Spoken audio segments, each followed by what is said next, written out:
Mga kababayan, alam niyo po ba, nung isang linggo, pinagdiwang ang birthday ni dating Pangulong Rodrigo Roa Duterte, na kung saan meron dalawang personalidad dito.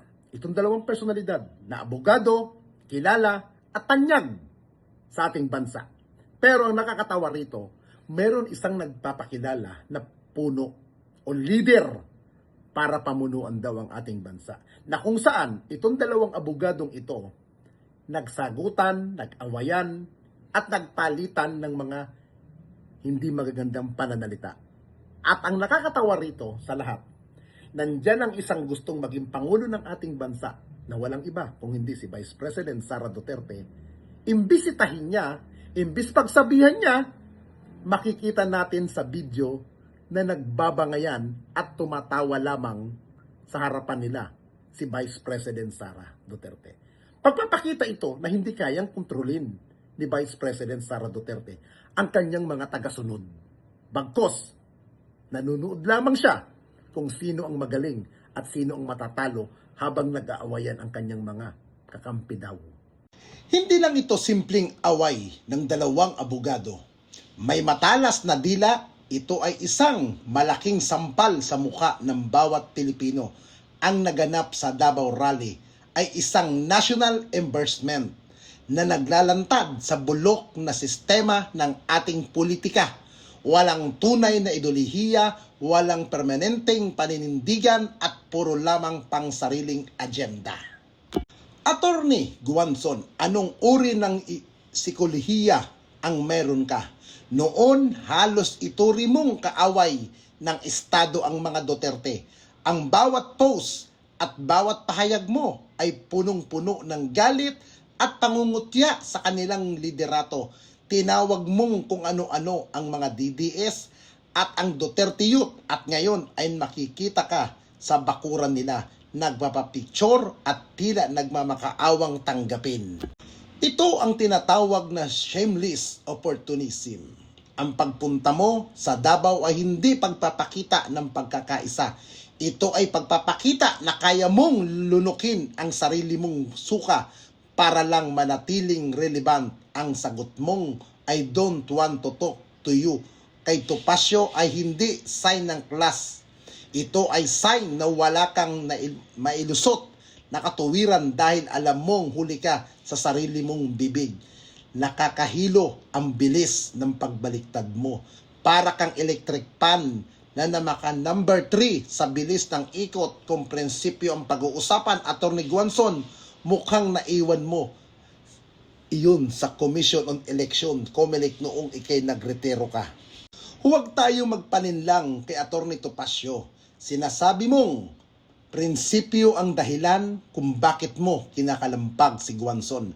Sinasabi mong ayaw mo ng sinungaling at balimbing sa inyong hanay.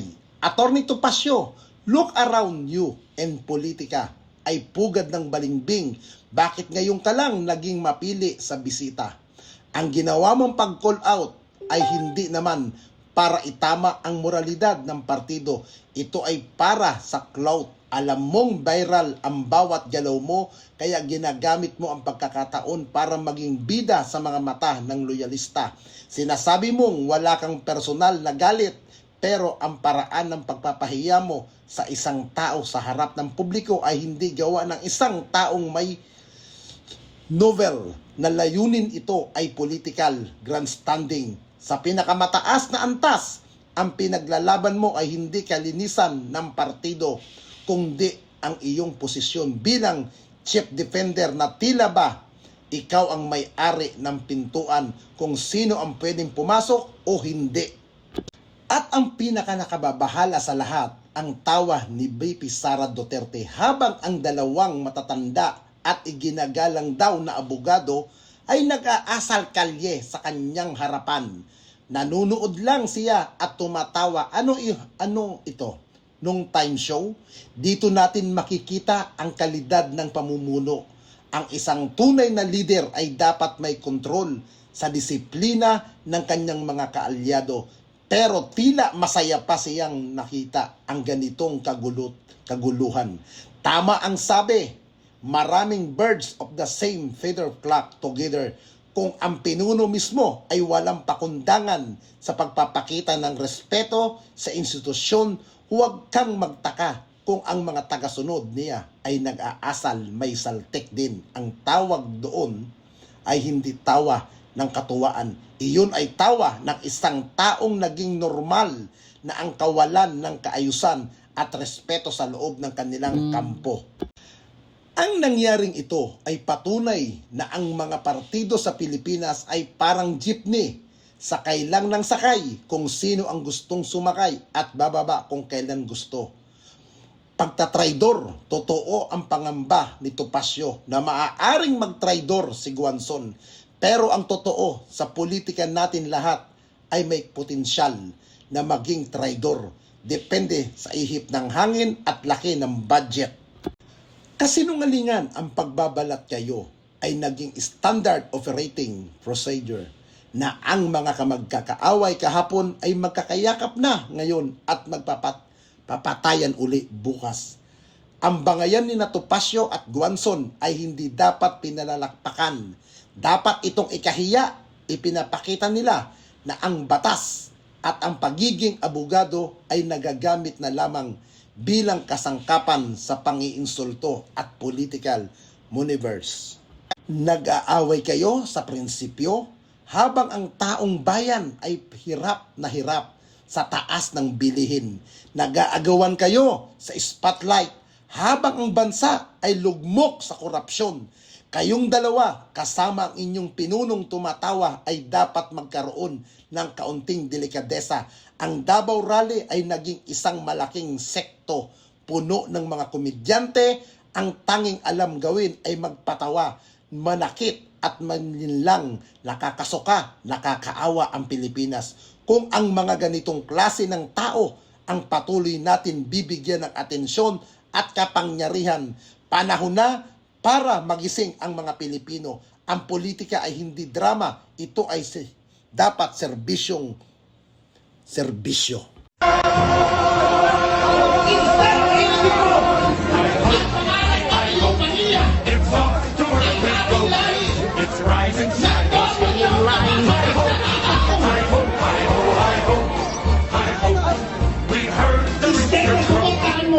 May mga tao po dyan, nagkukunwari, Duterte daw sila. Tingnan yung history nila. Anong sinasabi nila noon laban kay Pangulong Duterte? Anong sinasabi nila laban kay VP Sara? Pinahirapan nila ang Duterte Youth Party List. Pagkatapos, magsisiksik dito, Duterte daw siya. Wow naman. Wala akong sinasabi, ha? Wala akong sinasabi. Hindi ako magbabanggit ng pangalan. And on a final word, I have to tell you, bakit si Rowena Guanzon nga dilawan mo na? Dilawan mo na! Kaning tao dire o sige sabok-sabok na ako. Ang dilawan man kang anong gadul-dul man kang Bibisara karon. Ayaw na yun si Bibisara. Ayaw na lang nagisgutan kay karon ang kinahanlan mo daog yun si Sara for president.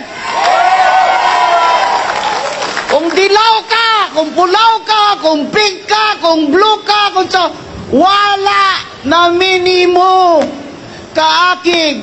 Wala kami kaakig sa inyo. Upod na lang kita diritanan kay Sara para sa aton pungsod. Dahil kung hindi si Sara Duterte ang magpresidente, walang mananagot.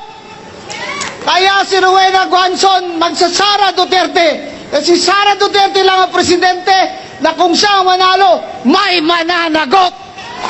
Yan ang gustong mamuno ng ating bansa.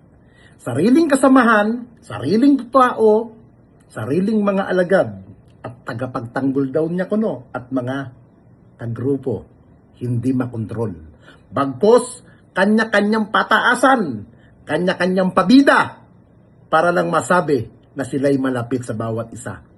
Ang alam ko po, pag ikay gusto maglingkod, at gusto mo ng tunay na pagbabago, kalaban mo man, kapartido mo man o hindi, tatanggapin nyo dapat yan. Dahil lahat naman kayo gusto nyo maglingkod. Pero ang nakakatawa, si Vice President Sara, hindi niya makontrol ang mga tao niya. Kaya nga po, ang nagpapahamak mismo kay BP Sara, ay sarili niya din at mga sarili niyang tao. ang hindi nakakatulong sa kanya. Sana! Man lang, sinita dapat ito ni Vice President Sara.